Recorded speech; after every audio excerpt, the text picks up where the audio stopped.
बचपन में ही पूजा के मम्मी पापा उसे अकेला छोड़कर इस दुनिया से चल बसे थे। तब से ही पूजा अपने पापा के दोस्त मनोहर अंकल के घर उनके साथ ही रहती थी और आज इस बात को 15 साल हो चुके हैं। पूजा के मनोहर अंकल का एक ही बेटा था जिसका नाम अभय था। अभय अपने परिवार का इकलौता ऐसा कामयाब और हैंडसम नौजवान लड़का था जिसने अपनी 25 साल की उम्र में सब कुछ हासिल कर लिया था। बात चाहे अपने फैमिली बिजनेस में सफलता पाने की हो या फिर अपने सर्कल में नाम कमाने की, अभय की कोई भी ख्वाहिश अधूरी नहीं रही थी सिवाय शादी के। अभय के पापा के एक और दोस्त थे जिनकी एक बहुत ही खूबसूरत बेटी थी जो अक्सर अभय के आगे पीछे घूमती रहती थी। अभय के पापा ने अभय से कह दिया था कि वो चाहे जितनी भी गर्लफ्रेंड बना ले, लेकिन शादी तो उसे अपने पापा के दोस्त की बेटी से ही करनी होगी।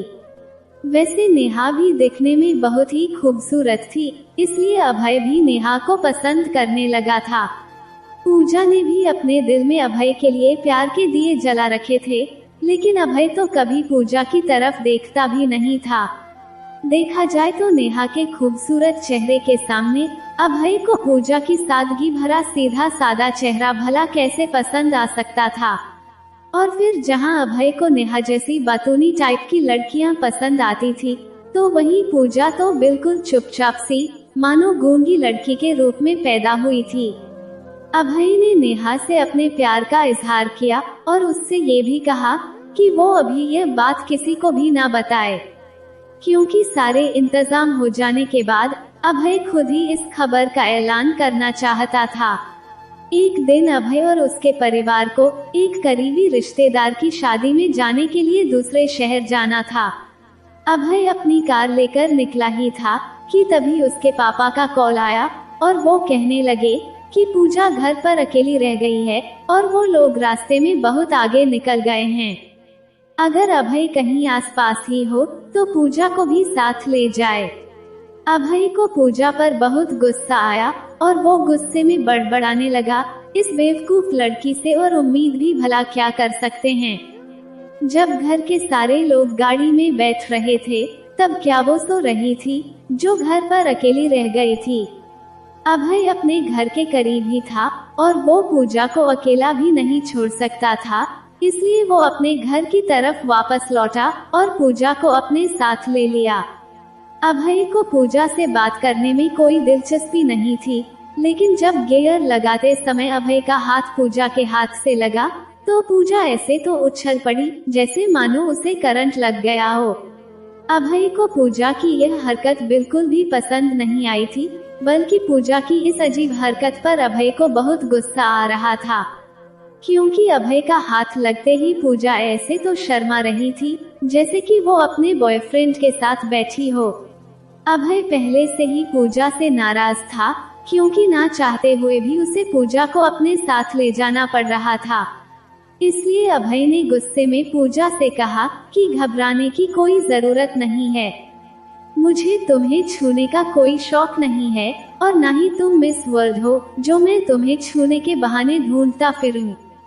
बल्कि मैं तो कहता हूँ कि तुम्हें भी अपने दिल से मुझसे जुड़ी सारी उम्मीदें निकाल देनी चाहिए, क्योंकि मैंने अपने लिए किसी और लड़की को पसंद कर लिया है और मैं जल्द ही उससे शादी भी करने जा रहा हूँ। इसलिए तुम उन दूसरी लड़कियों की तरह मेरे सपने देखना बंद कर दो। पूजा ने अभय को हैरत भरी नजरों से ऐसे तो देखा जैसे अभय ने उसे जान से मारने का आदेश दे दिया हो। अभय ने पूजा से कहा कि जैसे औरत मर्द की हर निगाह को पहचान लेती है, वैसे ही मर्द भी तुरंत ही समझ जाता है कि औरत उसे किस इरादे से देख रही है। मुझे तो पहले दिन से ही तुम्हारे इरादों के बारे में पता चल गया था, लेकिन अब मैं चाहता हूँ कि तुम ये कहानी यहीं खत्म कर दो। सपने देखने से पहले इंसान को एक बार खुद को आईने में भी देख लेना चाहिए। पहले जाकर खुद को आईने में अच्छी तरह से देख लो, उसके बाद अपने दिल में मेरे लिए सपने सजाना। अभय ने आज बड़ी बेदर्दी से पूजा के सारे सपनों को एक ही पल में कुचल दिया था। और अजीब बात तो ये थी कि जब अभय को पता था कि पूजा उसे पसंद करती है, फिर भी वो पूजा की तरफ देखता तक नहीं था। दरअसल अभय ने तो इन 15 सालों में पूजा को कभी हाय हेलो भी नहीं कहा था।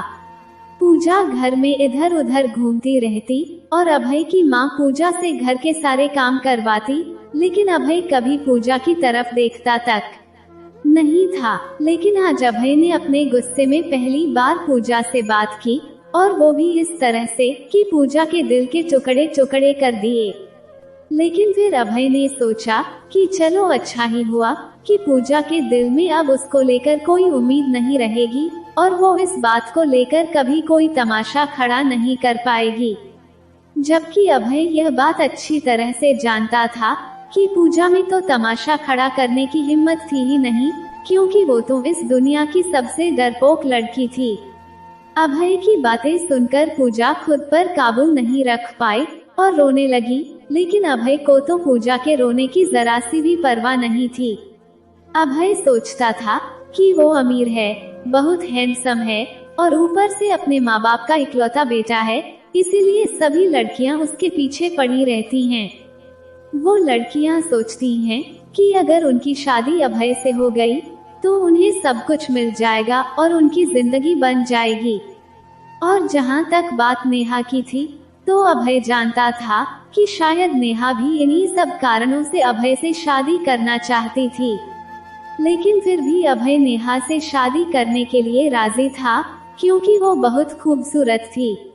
अभय और नेहा दोनों ही अपने अपने मतलब के लिए एक दूसरे से शादी करना चाहते थे, क्योंकि जहां अभय से शादी करके नेहा को सारे ऐशो आराम मिलने वाले थे, तो वहीं नेहा के रूप में अभय को एक बहुत ही खूबसूरत पत्नी मिलने जा रही थी।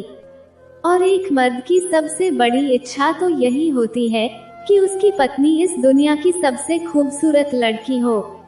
अभय कार के शीशे में खुद को देख रहा था और अपनी खूबसूरती को निहार रहा था कि भगवान ने सच में उसे दिल से इतना खूबसूरत बनाया है कि कोई भी लड़की उससे शादी करने का सपना देख सकती थी।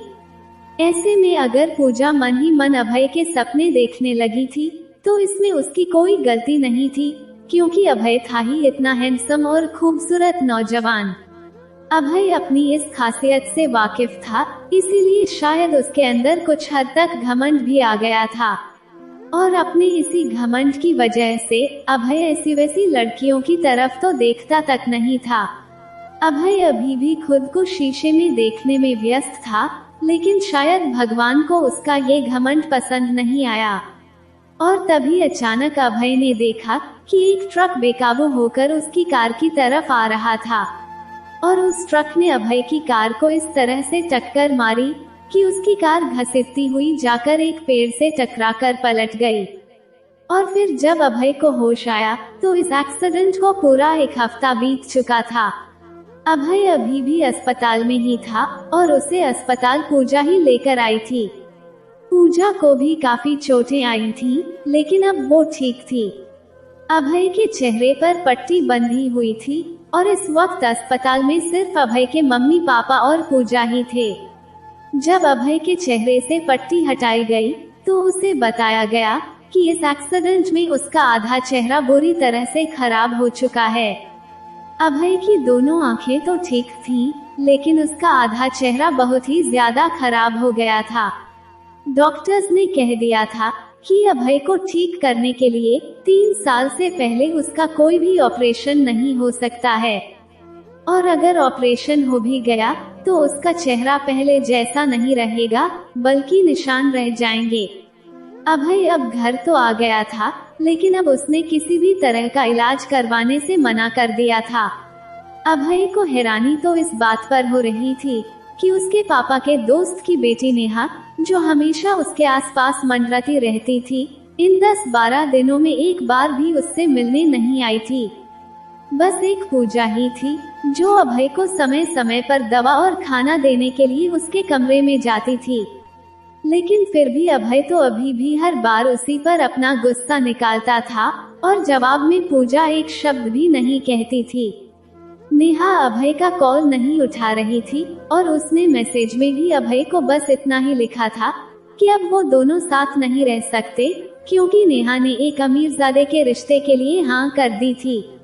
नेहा को तो अभय और अपने रिश्ते का इतना लिहाज भी नहीं था कि वो एक बार अभय के घर आकर उसकी तबीयत के बारे में पूछती। अभय ने तो सोचा था कि नेहा उसके घर आएगी और उससे उसका हालचाल पूछेगी और फिर शायद नर्म शब्दों में वो अभय को ये बात बताएगी। अभय को बुरा तो शायद तब भी बहुत लगता, लेकिन नेहा ने तो इतनी जहमत भी नहीं उठाई थी। डॉक्टर्स ने कह दिया था कि अभय को अभी भी आराम की जरूरत है, लेकिन अभय को लगता था कि ये तो खुद को एक कमरे में बंद कर लेने जैसा है। अभय को दुनिया की कोई परवाह नहीं थी, जो वो दुनिया से मुंह छिपाकर खुद को एक कमरे में बंद कर लेता। हाँ, ये बात जरूर सच थी कि अगर नेहा ने अभय का साथ दिया होता तो वो खुद का ख्याल भी रखता और अपने आप को बदलने की कोशिश भी करता।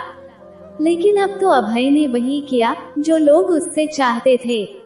अभय बुरी तरह से टूट चुका था और उसने काम पर जाना भी बंद कर दिया था। अभय अब पूरा दिन अपने कमरे में ही बंद रहता था और किसी की भी कोई परवाह नहीं करता था। जो भी उसके सामने आता तो वो उस पर अपना गुस्सा निकाल देता था, लेकिन फिर भी उसके अंदर चल रहा तूफान कभी शांत नहीं होता था। अभय को ऐसा लग रहा था जैसे उसका सब कुछ उससे छीन लिया गया है और अब वो बर्बाद हो गया है। अभय को अब खुद से डर लगने लगा था और उसने अपने कमरे से सारे शीशे हटवा दिए थे। एक दिन अभय के पापा ने उसे बताया कि पूजा अभय से शादी करना चाहती है और उन्हें ये रिश्ता मंजूर है। अभय ने अपने पापा से कुछ नहीं कहा सिवाय इसके कि वो पूजा से बात करना चाहता है। पूजा अभय के सामने बैठी हुई थी और अभय ने पूजा से कहा, क्या तुम्हें पता भी है कि तुम क्या करने जा रही हो? और क्या लगता है तुम्हें कि ये एहसान करके क्या तुम मेरा दिल जीत लोगी? तब पूजा ने कहा, अभय, इस शादी के लिए हाँ करके एहसान मैं तुम पर नहीं बल्कि तुम कर रहे हो मुझ पर। ये बात तो तुम भी जानते हो कि मैंने बचपन से ही सिर्फ और सिर्फ तुमसे ही प्यार किया है, और अब अगर तुम मेरे जीवन साथी बनते हो तो मुझसे ज्यादा खुशकिस्मत इंसान इस दुनिया में और कोई नहीं होगा। भगवान ने मुझे एक मौका दिया है अपने प्यार को पाने के लिए। प्लीज अभय, इस शादी के लिए इनकार मत करना। पहले तो अभय ने पूजा को खूब डांटा और उसे बहुत बुरा भला कहा, लेकिन फिर पूजा का मासूम चेहरा देखकर अभय ने उसे प्यार से समझाया, देखो पूजा, ना तो मैंने और ना ही मेरे मम्मी पापा ने कभी भी तुम्हारी परवाह की है। आज हम सबको तुम्हारी जरूरत है, बस इसीलिए वो लोग तुम्हें इतनी अहमियत दे रहे हैं। अगर मैं चाहूँ तो मैं भी मतलबी होकर तुमसे शादी कर सकता हूँ, लेकिन मैं चाहता हूँ कि इस बार तुम सिर्फ अपने बारे में सोचो, ना कि हमारे बारे में। और फिर जो जवाब पूजा ने अभय को दिया उसे सुनकर तो अभय हैरान रह गया था। पूजा ने कहा, अभय, मैं भी सिर्फ अपने बारे में ही सोच रही हूँ, बल्कि मैं तो ये कहूँगी कि इस समय सबसे ज्यादा मतलबी तो मैं हूँ, जो इस मौके का फायदा उठाना चाहती हूँ। वरना मेरी किस्मत इतनी अच्छी कहाँ जो तुम मेरे नसीब में आ जाते, और वो भी तब जब मुझे तो तुम्हारा हाथ पकड़ने की भी इजाजत नहीं है। लेकिन मैं मतलबी इस मौके का फायदा उठाकर तुमसे शादी करने के सपने देख रही हूँ। अब तुम ही बताओ अभय, इस समय मुझसे ज्यादा स्वार्थी और कौन है भला? पूजा का ये जवाब सुनकर अभय पूजा से शादी करने के लिए राजी तो हो गया था, लेकिन अभी भी वो इस शादी के लिए दिमागी तौर से तैयार नहीं था। बहुत ही सादगी से पूजा और अभय की शादी हो गई, और जिन लोगों ने उनके दुख में उनका साथ नहीं दिया था, उन्होंने भी अपनी खुशी में उन लोगों को नहीं बुलाया था। अभय के कुछ रिश्तेदारों का कहना था कि ये जोड़ी बिल्कुल ठीक है, क्योंकि वैसे भी पूजा को अभय से अच्छा जीवन साथी तो मिल ही नहीं सकता था। तो कुछ लोग ये भी कह रहे थे कि अब तो कोई भी निस्वार्थ बाप अभय को अपनी बेटी देने से रहा, इसलिए ये लोग अपने स्वार्थ में पूजा की जिंदगी बर्बाद कर रहे हैं। पूजा को अब अभय के कमरे में रहने का अधिकार मिल गया था, और वो तो ऐसे खुश हो रही थी जैसे यह शादी उसके लिए एक नॉर्मल शादी हो। और अभय के घर वाले भी बिल्कुल नॉर्मल ही पेश आ रहे थे, जैसे कभी कुछ हुआ ही ना हो। पूजा हर रोज खुशी खुशी दुल्हन की तरह सज धज कर तैयार होती थी और पहली रसोई में मिठाई बनाने की रस्म को निभाकर उसने फिर से अपना किचन भी संभाल लिया था। जहां पिछले 15 सालों से पूजा दिन रात नौकरों की तरह घर के सारे काम करती थी, फिर भी बिना मतलब उसे कोई बुलाता भी नहीं था, वहीं आज घर के नौकरों से लेकर अभय के मम्मी पापा तक सबकी जुबान पर बस एक ही नाम था, पूजा।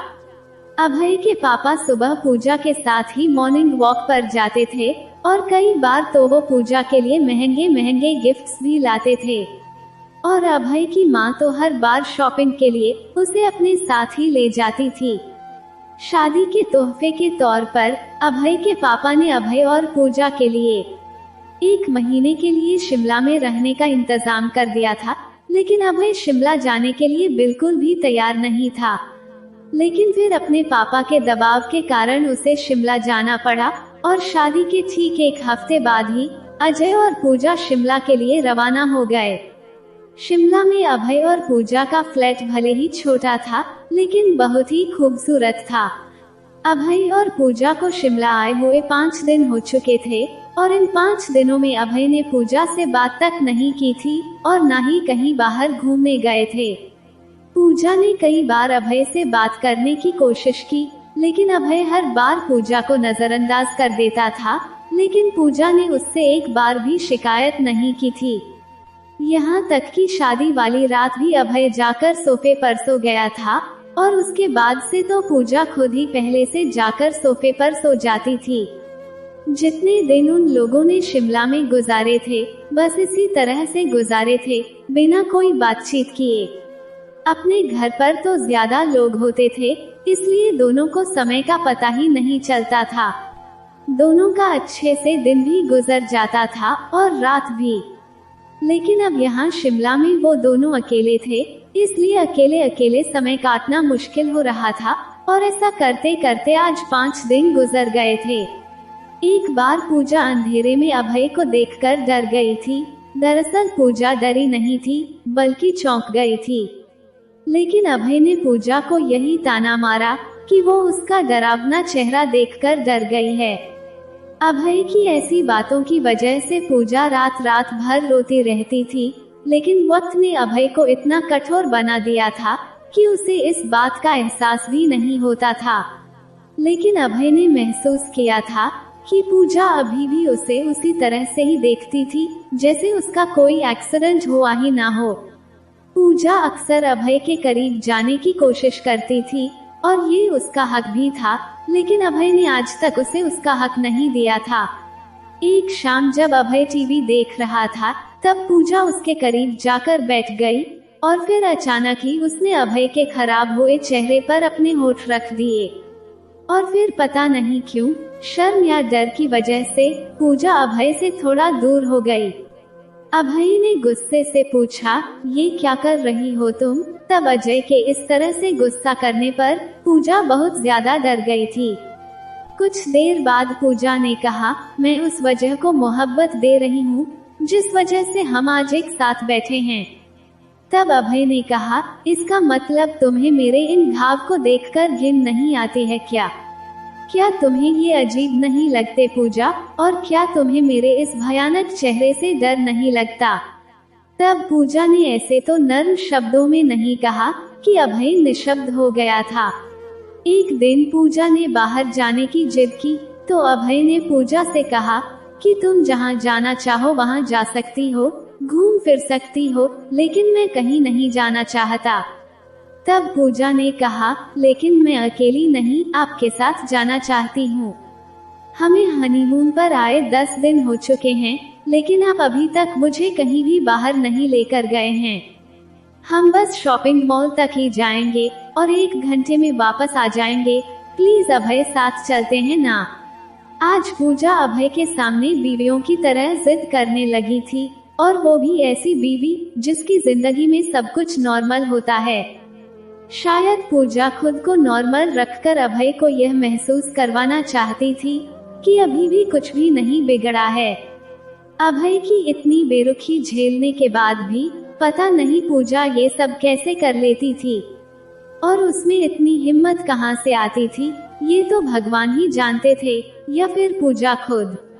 क्योंकि अभय की बातें पूजा को चाहे कितना ही दुख पहुंचाती, लेकिन पूजा रातों को भगवान के सामने बैठकर रोती रहती और हर रोज अभय के लिए प्रार्थना करती रहती थी। लेकिन अभय पूजा को एक पल के लिए भी चैन की सांस लेने नहीं देता था और हर वक्त उसे कड़वी बातें सुनाता रहता था, क्योंकि अभय पूजा को यह एहसास दिलाना चाहता था कि सारी जिंदगी उसके साथ रहकर पूजा को कुछ भी हासिल नहीं होगा। इसलिए अभय चाहता था कि पूजा उससे अलग हो जाए और किसी और से शादी कर ले। अभय ने कुछ देर सोचा और फिर पूजा को अपने साथ शॉपिंग मॉल ले गया। शिमला का शॉपिंग मॉल भीड़ भाड़ वाले इलाके में था, जहां अभय और पूजा की तरह कुछ और शादीशुदा जोड़े भी शॉपिंग के लिए आए हुए थे। लेकिन पूजा और अभय जैसे ही उस भीड़ का हिस्सा बने तो हर कोई उन्हें घूर घूर कर देख रहा था। कोई उन्हें छुपकर घूर रहा था तो कोई खुलेआम घूर रहा था। पूजा ने अभय का ध्यान बटाने के लिए आइसक्रीम खाने की जिद की, और जब वो दोनों आइसक्रीम स्टॉल पर पहुंचे तो वहां भी बहुत भीड़ थी। पूजा अभय के साथ एक आम जीवन जीना चाहती थी, बिल्कुल नॉर्मल शादीशुदा लोगों की तरह, जैसे कि वो एक साथ बाहर घूमने जाते हैं और साथ मिलकर कुछ खाते पीते हैं। पूजा अभी भी बिल्कुल नॉर्मल बिहेव कर रही थी, लेकिन अभय के लिए कुछ भी नॉर्मल नहीं था, क्योंकि लोग उन दोनों को कुछ जरूरत से ज्यादा ही घूर रहे थे। ऐसा नहीं था कि लोग उन दोनों को इसलिए घूर रहे थे क्योंकि उनकी नई नई शादी हुई थी। वहां पर और भी कई ऐसे जोड़े मौजूद थे जिनकी अभी नई नई शादी हुई थी। और वैसे भी शिमला में ज्यादातर लोग तो हनीमून मनाने के लिए ही आते हैं। लेकिन बात बस इतनी थी कि वो लोग अभय के चेहरे को कुछ ज्यादा ही घूर रहे थे। पूजा उन लोगों की नजरों को बहुत ही कुशलता से नजरअंदाज कर रही थी, लेकिन अभय के लिए ये सब बर्दाश्त करना मुश्किल हो गया था। अभय चौंका तो तब था जब एक लड़की ने उन दोनों की तस्वीर बना ली और फिर कहने लगी, क्या मैं आप दोनों की तस्वीर इस कैप्शन के साथ पोस्ट कर सकती हूँ कि प्यार चेहरा नहीं बल्कि सिर्फ दिल देखता है, क्योंकि आप दोनों साथ हैं, जबकि आपका चेहरा तो बुरी तरह से। लड़की अभी आगे और कुछ भी बोलती, इससे पहले पूजा ने उसे टोक दिया और उसे बुरा भला कहने लगी, इसका मतलब यह है कि आप हमारा तमाशा बनाना चाहती हैं। मैं मानती हूँ कि जिन लोगों की सोच अच्छी होगी वो अच्छी बातें करेंगे, लेकिन सोशल मीडिया पर ज्यादातर लोग दूसरों का मजाक ही बनाते हैं। आपको तो शर्म आनी चाहिए कि आपको पोस्ट करने के लिए और कुछ नहीं मिला, तो अब आप हम दोनों की तस्वीर पोस्ट करना चाहती हैं। पूजा के उस लड़की पर इस तरह से चिल्लाने से वो लोग भी उनको घूरने लगे जो अब तक उन्हें देख भी नहीं रहे थे। पूजा को इस तरह से खुद के लिए लड़ते हुए देखकर अभय को यह एहसास हो गया कि जिस लड़की को पिछले 15 सालों से वो मासूम और बेवकूफ लड़की समझता आ रहा था, वो मासूम और बेवकूफ तो बिल्कुल भी नहीं थी, बल्कि वो तो बहुत ही बहादुर और समझदार थी। लेकिन फिलहाल तो अभय का तमाशा बन चुका था और अभय को ये सब बिल्कुल पसंद नहीं आ रहा था। अभय नहीं चाहता था कि लोग उसे और भी ज्यादा देखें और उस पर तरस खाएं, इसलिए ऐसे में अभय एक ही काम कर सकता था और उसने वही किया। अभय ने बहुत ही बेरहमी और गुस्से से पूजा का हाथ पकड़ा और फ्लैट के कमरे में आकर उसे एक तरफ धकेल दिया, तो पूजा बाल बाल गिरते गिरते बची थी।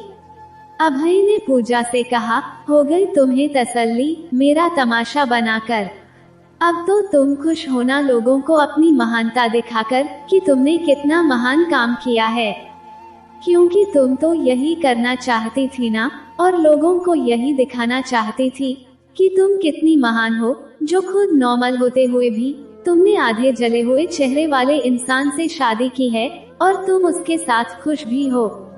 बोलो पूजा, अब खुश होना तुम मेरा तमाशा बनाकर।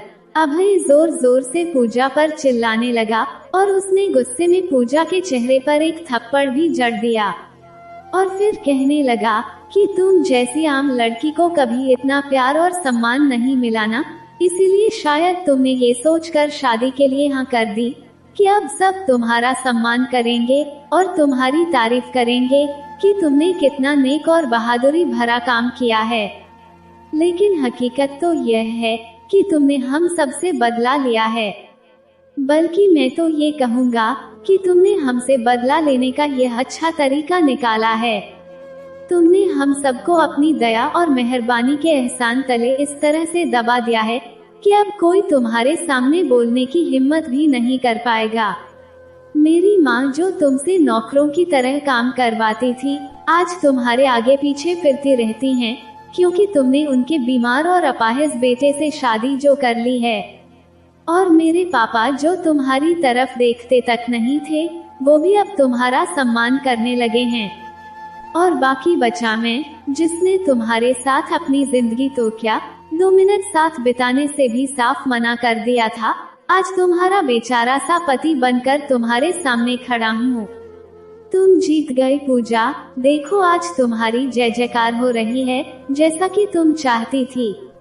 और फिर अभय ने पूजा पर और भी ज्यादा गुस्सा उगलते हुए कहा, लेकिन एक बात याद रखना पूजा, इतना सब होने के बाद भी मुझे तुमसे प्यार नहीं हुआ और मुझे अफसोस है कि तुम्हारा तीर निशाने पर नहीं लगा। तब पूजा ने बहुत ही मासूमियत से और रोते हुए कहा, मैंने किसी पर कोई एहसान नहीं किया है, मैंने तो सिर्फ और सिर्फ आपसे प्यार किया है और इस मुश्किल समय में मैं आपका साथ देना चाहती थी। मैं तो बस इतना ही चाहती थी कि आप दुनिया का सामना करें और फिर से पहले जैसे हो जाएं। लेकिन पूजा की इस मासूमियत को देखकर भी अभय उस पर गुस्से से चिल्लाने लगा और कहने लगा, पहले जैसा? लेकिन कैसे पूजा, अब मैं कभी पहले जैसा नहीं हो सकता। मेरा रंग रूप, मेरा चेहरा सब कुछ बर्बाद हो गया है। तुम्हें पता है कि जब मॉल में लोग हमें देख रहे थे तो मुझे कैसा महसूस हो रहा था, और मैं अभी क्या महसूस कर रहा हूँ ये तुम कभी नहीं समझ सकती। तुम तो क्या, कोई भी नहीं समझ सकता पूजा कि मैं किस दर्द से गुजर रहा हूँ। क्योंकि तुम मेरी जगह पर नहीं हो ना, इसलिए शायद तुम्हें पता नहीं है कि ये दुनिया बदसूरत लोगों को कभी चैन से जीने नहीं देती। और हाँ, रही बात साथ की, तो तुम भी मेरी एक बात कान खोलकर सुन लो कि मुझे तुम्हारे साथ की कोई जरूरत नहीं है। अभय के इस बर्ताव से पूजा बुरी तरह से घबरा गई और कहने लगी, हाँ आप सही कह रहे हैं अभय, मैं कैसे आपके दर्द में आपका साथ दे सकती हूँ, और मैं कैसे समझ सकती हूँ कि आप पर क्या बीत रही है, क्योंकि मेरा चेहरा तो बिल्कुल ठीक है। पूजा ने रोते हुए अभय से यह बात कही और फिर वहां से चली गई। और फिर पूजा और अभय दोनों अगले ही दिन अपने घर वापस आ गए और पूजा के चेहरे पर छपी अभय की उंगलियों के निशान ने उसके परिवार को शिमला की पूरी कहानी सुना दी थी। अभय के मम्मी पापा आज पूजा के वकील बनकर अभय के सामने खड़े थे। उन्होंने अभय को खूब खरी खोटी सुनाई और कहने लगे कि इस बेचारी लड़की ने सब कुछ जानते हुए भी तुमसे शादी की और तुम हो कि उसके साथ इस तरह का व्यवहार कर रहे हो। अभय, ये वही लड़की है जिसने मुश्किल वक्त में हमारा साथ दिया, तुम्हारी जान बचाई, लेकिन तुम्हें तो इसकी अच्छाई की कोई कद्र ही नहीं है। जो बातें अभय को जहर की तरह लगती थी, वही सारी बातें उसे बार बार सुनाई जाने लगी। अभय ने पूजा को अपने कमरे से भी निकाल दिया और फिर एक हफ्ते तक ठंडे दिमाग से सोचने के बाद वो इस नतीजे पर पहुंचा कि उसे पूजा को तलाक दे देना चाहिए। हालांकि तलाक का फैसला अभय का था, लेकिन जाहिर तौर पर वो पूजा की रजामंदी भी चाहता था और फिर वो जल्द से जल्द तलाक की कार्रवाई शुरू करना चाहता था, ताकि जितनी जल्दी हो सके उतनी जल्दी तलाक हो जाए। क्योंकि अभय को ऐसा लगता था कि अगर पूजा ने उसके परिवार के लिए इतना सब कुछ अच्छा किया था, तो बदले में उसे भी उसके लिए कुछ अच्छा करना चाहिए, न कि स्वार्थी बनकर उसका इस्तेमाल करना चाहिए।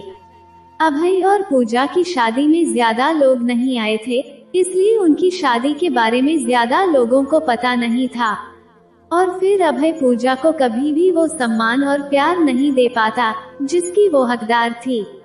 इसलिए अभय ने अपने मम्मी पापा से साफ साफ कह दिया कि वो पूजा को तलाक देकर उसे आजाद करना चाहता है। तो अब आप लोग उसके लिए कोई अच्छा सा रिश्ता तलाश करें और उसे अपनी बेटी बनाकर विदा करें, ताकि वो अपनी जिंदगी में खुश रह सके। अभय ने अपने मम्मी पापा से कहा कि मैं पूजा को आज ही तलाक देने की बात बता दूंगा, क्योंकि अगर आज भी हम स्वार्थी हो गए तो जब हम भगवान के पास जाएंगे तो उसके मम्मी पापा को क्या मुंह दिखाएंगे। पहले तो अभय के मम्मी पापा उसके इस फैसले से सहमत नहीं थे कि अभय पूजा को तलाक दे दे, क्योंकि अभय के मम्मी पापा यह अच्छी तरह से जानते थे कि पूजा के बाद अब अभय की जिंदगी में कोई और लड़की नहीं आ सकती थी, क्योंकि जब कोई लड़की अभय की तरफ देखना भी पसंद नहीं करती थी तो वो उसकी पत्नी कैसे बन सकती थी। अभय के मम्मी पापा शायद अपने बेटे के प्यार में स्वार्थी हो रहे थे, लेकिन अभय स्वार्थी नहीं होना चाहता था, क्योंकि पूजा भले ही सामान्य नैन नक्श वाली लड़की थी, लेकिन वो अपने आप में पूरी थी और उसके अंदर कोई कमी नहीं थी। यही सारी बातें जब अभय ने अपने मम्मी पापा को समझाई तो उसके मम्मी पापा भी उसकी बात से सहमत हो गए। जाने अनजाने में जो गलती उनसे हो गई थी, अब वो लोग भी अपनी उस गलती को सुधारना चाहते थे और पूजा को अपनी बेटी बनाकर उसे सम्मान के साथ विदा करना चाहते थे। यही बात करने अभय और उसके मम्मी पापा जब पूजा के कमरे में गए, तब वो खिड़की की तरफ मुंह किए खड़ी थी, जैसे चांद को देख रही हो। अभय के पापा ने पूजा को अभय का फैसला सुनाया और बहुत प्यार से समझाया, देखो पूजा बेटा, तुमने हमारे लिए आज तक जो कुछ भी किया है उसके लिए हम सब तुम्हारे बहुत ही शुक्रगुजार हैं। लेकिन अब हम सब चाहते हैं कि तुम्हें भी अपनी जिंदगी में खुश रहने का अधिकार है, इसलिए तुम्हें किसी अच्छे से इंसान का हाथ थामकर उसके साथ अपनी जिंदगी खुशहाल तरीके से बितानी चाहिए। पूजा बेटा, तुम्हें तो पता है ना कि जो कुछ भी हुआ है उसके बाद अभय पहले जैसा नहीं रहा है। अभय कह रहा है कि वो किसी के साथ रहना ही नहीं चाहता, इसलिए अब बात यहीं खत्म हो जाती है। पूजा बेटा, तुमने तो हर पल हमारा बहुत साथ दिया, लेकिन हमने तुम्हारी हिम्मत से कुछ ज्यादा ही बोझ तुम पर डाल दिया। हमें माफ कर दो बेटी। हमें तो तुम्हें उसी दिन अपनी बेटी मान लेना चाहिए था जब तुम्हारे पापा तुम्हें हमें सौंपकर इस दुनिया से चले गए थे। लेकिन अब भी देर नहीं हुई है बेटा, आज से तुम हमारी बेटी हो और हम तुम्हारा कन्यादान अपने हाथों से करेंगे। पूजा सबकी बातें सुन तो रही थी, लेकिन उनकी तरफ देख नहीं रही थी। पूजा बेटा, अभय के मम्मी पापा पूजा को पुकार रहे थे, बल्कि वो सभी लोग उसे बुला रहे थे। और फिर जैसे ही पूजा उनकी तरफ मुड़ी तो सबके पैरों तले से जमीन खिसक गई थी। वहाँ खड़े सभी लोग बुरी तरह से चिल्ला उठे थे और अभय की माँ तो बेहोश हो गई थी, क्योंकि वो दृश्य बहुत ही असहनीय था। कोई खुद को इस हालत में कैसे देख सकता था, बल्कि ये कहना ठीक होगा कि कोई खुद पर इतना बड़ा जुर्म कैसे कर सकता था। जो कुछ भी पूजा ने अपने साथ कर लिया था वो देखकर तो अभय भी चौंक गया था, लेकिन इस दर्द में भी पूजा के चेहरे पर जो मुस्कान छाई हुई थी उसने अभय को और भी ज्यादा हैरान कर दिया था। अभय ने कहा, यह क्या कर दिया तुमने पूजा? तो वहीं अभय के पापा ने भी घबराकर पूछा, पूजा बेटा, ये तुमने क्या कर दिया? पूजा दर्द से तड़प रही थी और उसका चेहरा पिघल रहा था। पूजा ने तेजाब से अपना आधा चेहरा बिल्कुल वैसा ही बना लिया था जैसा किस्मत ने अभय का बना दिया था। शायद पूजा ने अभय और उसके मम्मी पापा की बातें सुन ली थी। पूजा के कदम लड़खड़ाने लगे थे और वो गिरने ही वाली थी कि तभी अभय भागता हुआ पूजा की तरफ बढ़ा और उसे गिरने से पहले अपनी बाहों में संभाल लिया। पूजा आधी बेहोशी की हालत में कहने लगी, अभय, अब तो आप मुझे तलाक नहीं देंगे ना? अब तो आप मुझे खुद से दूर नहीं करेंगे ना। देखिए अब मैं बिल्कुल आप जैसे ही हो गई हूँ। आप कहते थे ना अभय कि आप किस दर्द से गुजर रहे हैं ये कोई नहीं समझ सकता, लेकिन अब तो मुझे आपके दर्द का एहसास भी हो गया है। अब तो मुझे भी आपकी जरूरत है। और देखिए अब हम दोनों एक जैसे हो गए हैं, तो अब तो आप मुझे तलाक नहीं देंगे ना। पूजा की बातें सुनकर सबकी आंखें भर आई थी और सब फूट फूट कर रोने लगे थे। पूजा अभय की बाहों में बेहोश हो गई और अभय ने उसे अपने गले से लगा लिया और तुरंत ही अस्पताल लेकर भागा था। ये तो भगवान का शुक्र था कि पूजा की जान बच गई थी। जब पूजा के चेहरे के घाव धीरे धीरे ठीक होने लगे तो अभय पूजा को अस्पताल से घर ले आया और फिर घर आने के बाद अब अभय पूजा की बहुत देखभाल करता था। डॉक्टर्स ने अभय से कहा कि पूजा के जख्म तो धीरे धीरे भर चुके हैं, लेकिन उसका चेहरा अब पहले जैसा कभी नहीं हो सकता। ये सुनकर अभय की आंखों में आंसू आ गए और उसने पूजा से कहा, तुमने ऐसा क्यों किया पूजा? तुमने क्यों खुद को अधूरा बना लिया? मैं खुद इस दर्द से गुजरा हूँ और मैंने इस दर्द को महसूस किया है कि कैसे लोगों की नजरें मेरे दिल को छल्ली कर जाती थी। तो फिर तुमने क्यों खुद को मेरे जैसा बना लिया? पूजा ने अभय के दोनों हाथ अपने हाथों में थाम लिए और कहने लगी, अभय वो इसलिए ताकि हम दोनों मिलकर एक साथ इस दुनिया का सामना कर सकें। अब हम दोनों एक जैसे ही हैं, तो हम दोनों एक दूसरे का सहारा बन सकते हैं। मुझे और किसी बात का कोई गम नहीं है अभय, मुझे तो बस तुम्हारा साथ चाहिए था। आज अभय ने पहली बार पूजा के माथे पर अपना प्यार बरसाया और सोचने लगा कि कोई इतना महान कैसे हो सकता है भला। आज के समय में क्या कोई किसी से इतना प्यार भी कर सकता है? लेकिन आज पूजा को देखकर अभय को ये यकीन हो गया था कि सच में प्यार चेहरा नहीं बल्कि दिल देखता है।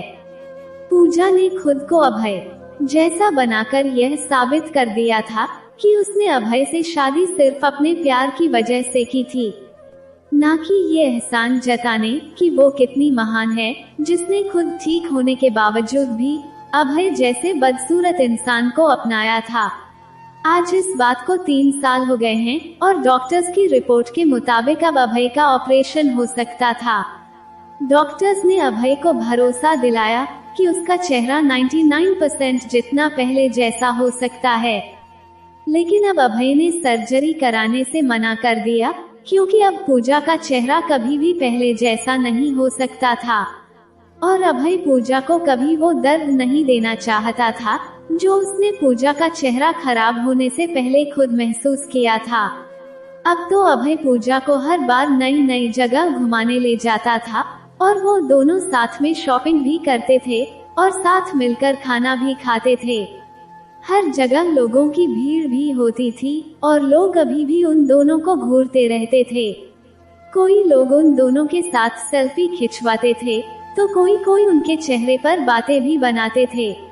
लेकिन अब उन दोनों को किसी बात का कोई फर्क नहीं पड़ता था क्योंकि वो दोनों एक दूसरे का साथ पाकर खुश थे। और वैसे भी चेहरे से किया जाने वाला प्यार कुछ वक्त का मेहमान ही होता है, क्योंकि प्यार चेहरे से नहीं बल्कि दिल से किया जाता है।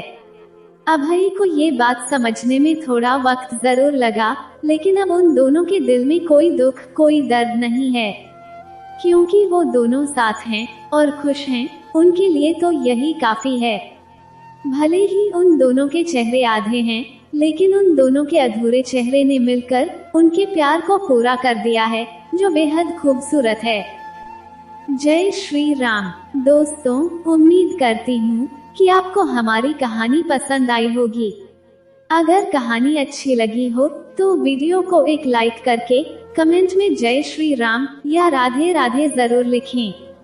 और अगर आप चैनल पर नए हैं और अभी तक आपने चैनल को सब्सक्राइब नहीं किया है तो जल्दी से चैनल को सब्सक्राइब कर लीजिए और बेल नोटिफिकेशन को ऑन कर लें ताकि आपको हमारी कहानी का अपडेट सबसे पहले मिलता रहे। कहानी को अंत तक पढ़ने के लिए आपका बहुत बहुत धन्यवाद। राधे राधे।